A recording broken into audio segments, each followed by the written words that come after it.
sommes à Paris, dans un lieu prestigieux, la mairie de Paris. Ce soir se déroule la première édition du CREFAM. Le CREFAM, qu'est-ce que c'est? Eh bien, c'est le Conseil représentatif des Français d'Outre-mer. Ce soir, de nombreuses personnalités sont au programme, sont au rendez-vous. Elles ont toutes répondu présentes pour venir soutenir la communauté ultramarine. Mais surtout, la personnalité qu'on attend le plus, eh bien, c'est le président de la République, Monsieur François Hollande.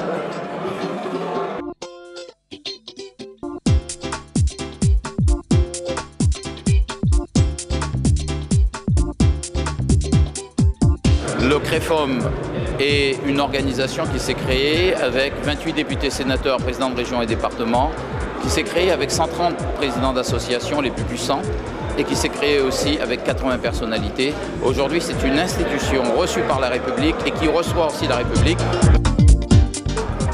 Qu'est-ce que représente votre présence ce soir ici à la mairie de Paris? Eh bien écoutez, la mairie de Paris fait l'honneur de ces salons magnifiques à la communauté ultramarine de l'Hexagone. Je pense que la délégation est à leur côté, au moins de ma connaissance depuis que j'y suis. Et ça me paraît finalement assez naturel et logique qu'à un moment donné, il puisse y avoir une réception des ultramarins par la maire de Paris. Patrick Caram a mis autour de lui des gens qui aiment les Antilles, qui connaissent les Antilles. Il y a des gens qui sont des artistes, il y a des hommes d'affaires, enfin bon, peu importe. Il a créé ce conseil représentatif des Français d'Outre-mer parce qu'il est temps que les Français d'Outre-mer aient la place qu'ils méritent dans la société.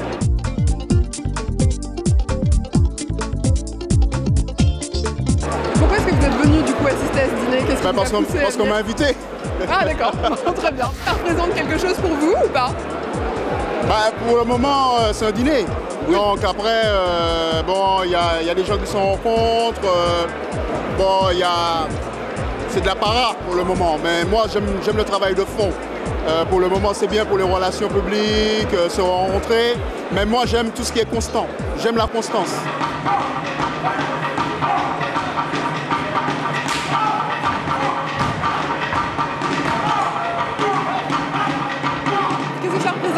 Cette soirée? Je trouve que c'est une reconnaissance. D'abord, c'est la marque qu'on n'est qu'une seule communauté. Et puis pour moi, c'est vraiment important parce que, vous voyez, j'étais 8 fois dans des hôpitaux de la paix aujourd'hui et entouré de domiens, de métropolitains, etc.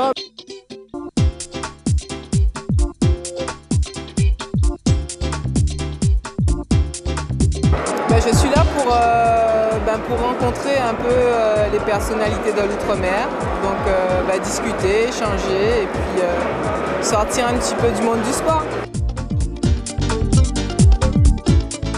Ma famille est d'origine de l'île Maurice, donc j'ai vécu dans ce bassin de l'océan Indien, beaucoup en vacances quand j'étais petit et je suis vraiment nourri de cet univers-là et je pense en plus que c'est vrai qu'il faut reconnaître un peu plus le monde ultramarin qu'on le fait ici en métropole.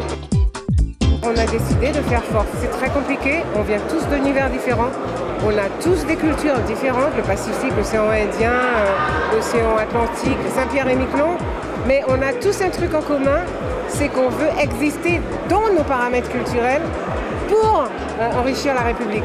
Elle est pas belle la vie? Elle est sublime. Voilà. Nous avons aujourd'hui la chance effectivement d'être dans cet hôtel de ville qui est notre ville. La ville de Paris est une des plus grandes villes d'outre-mer. D'être reçu par le maire, Madame la maire de Paris et aussi par le président de la République auquel nous allons poser des questions. Pour moi c'est intéressant et important de voir ce qu'il va répondre.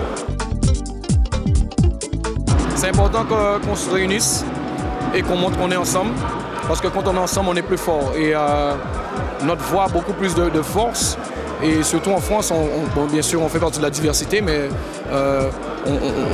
je pense que c'est très important qu'aujourd'hui qu'on montre que ce soit au niveau culturel, identitaire, etc., qu'on a quelque chose à apporter à la France. On apporte depuis des années quelque chose à la France et il faut qu'on soit entendu. Il faut qu'on soit entendu et qu'ils nous entendent.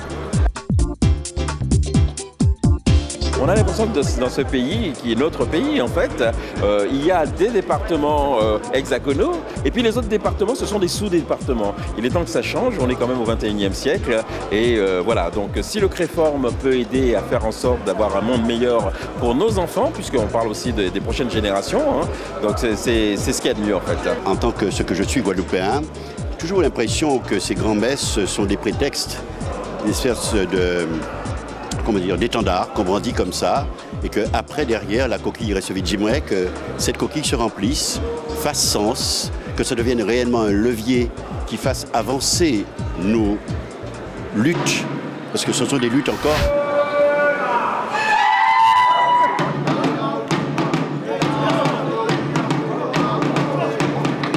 Bonsoir les garçons, j'adore le spectacle que vous avez fait, vous venez d'où? Alors on est des îles Wallis et Futuna, c'est le département le plus éloigné de la métropole. Plus petit, c'est-à-dire 22 000 km de Paris, donc on vient de loin. Excusez-moi, Monsieur le Président, quel message auriez-vous à donner pour la diversité des cultures, des peuples? La France, dans le monde, elle défend la diversité, la pluralité. Elle défend toutes les cultures. Et quand elle porte sa langue, la langue française, ce n'est pas pour nous protéger d'autres langues, c'est pour justement enrichir le patrimoine commun de l'humanité et faire en sorte que nous puissions préserver, y compris les langues et aussi les paysages. Et enfin, nous avons aussi pour notre pays ce besoin de reconnaissance de nos diversités et en même temps d'appel à l'unité nationale. Quel accueil! Que cette salle est belle, avec ses couleurs, avec cette ambiance, avec cette joie de vivre entre les territoires d'outre-mer et Paris. Il n'y a ce soir qu'un seul et même peuple rassemblé. Le CREFORM, c'est tout à la fois, grâce à la diversité et à la richesse des parcours de ceux et de celles qui la composent. C'est l'instrument, même s'il n'est pas le seul, qui nous permettra d'aboutir à l'édification de cette maison commune dans laquelle ce qui nous sépare s'efface devant ce qui nous rassemble. Les départements et collectivités d'outre-mer sont souvent considérés comme des confettis de l'Empire, voire des danseuses présidentielles. Et d'ailleurs, hier encore, Monsieur le Président, un député de la Nation nous a renvoyé à notre passé. Notre passé, c'est celui de territoires en marge de la République, des territoires de relégation en proposant de rouvrir le bail de Cayenne. Alors vous me demandez un plan pluriannuel en faveur de l'égalité réelle. Et c'est, je pense, la démarche ce qui justifie notre présence aujourd'hui. Après l'égalité politique, après l'égalité civique, après l'égalité citoyenne, après l'égalité sociale, l'égalité dans le choix du destin, dans l'avenir et dans la capacité à pouvoir assumer son développement.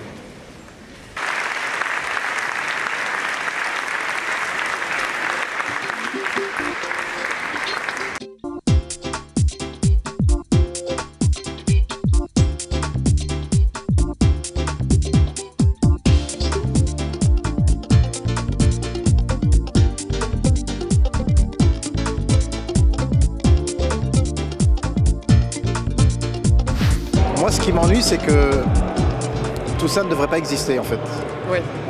Voilà, dans certains pays, ça n'existe pas. Je vois par exemple en Angleterre, on voit la télévision des acteurs indiens, blacks, asiatiques.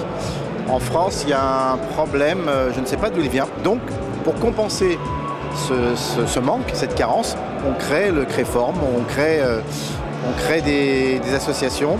Le président s'investit. Il ne devrait pas le faire.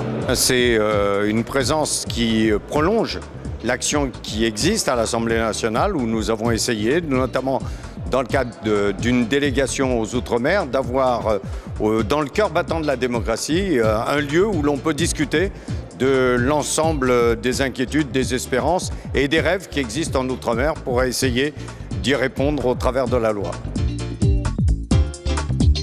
Je pense que mon devoir était d'être là ce soir pour encourager notre communauté à exister, à avancer, savoir qu'on a des choses à dire, des choses à faire et reconnaître ce que font les ultramarins. Malheureusement, ce n'est pas suffisamment reconnu. Et c'est quoi l'égalité réelle? Eh bien, c'est un plan qui va prendre comme critère le revenu brut par habitant.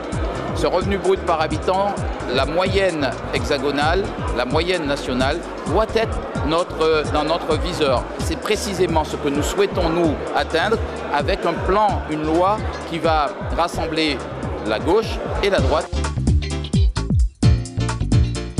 Je crois que c'est très important que ce ne soit pas un club fermé, le CREFOM. Ce n'est pas un groupe de pression. Ce n'est pas, j'allais dire, une chasse gardée des ultramarins. C'est vraiment un outil de dialogue entre tous les Français qui ont une sensibilité qui les rallie, qui les attache à l'outre-mer. Je suis très contente d'avoir été là ce soir, de voir tous les outre-mer présents côte à côte, quelle que soit leur origine et quelle que soit leur option politique. C'est un moment important. Le président Hollande, en venant, a montré toute la priorité qu'il accorde aux outre-mer et c'était un moment fantastique.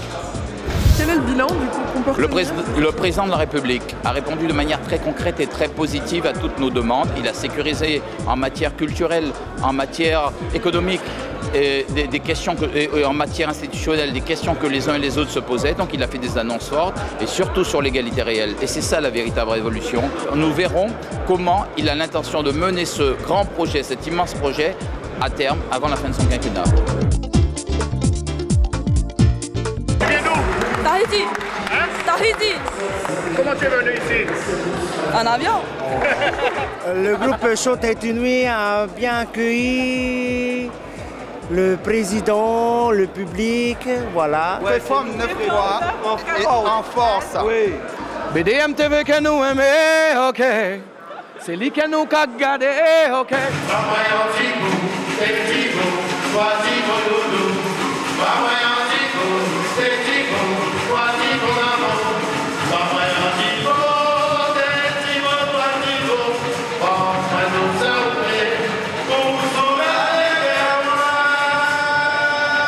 Nous sommes toujours à la mairie de Paris de la première édition du CREFOM s'achève pour vous, mais pour nous, ça continue, de nombreuses surprises sont au programme, des artistes, des spectacles, ça ne s'arrêtera donc jamais.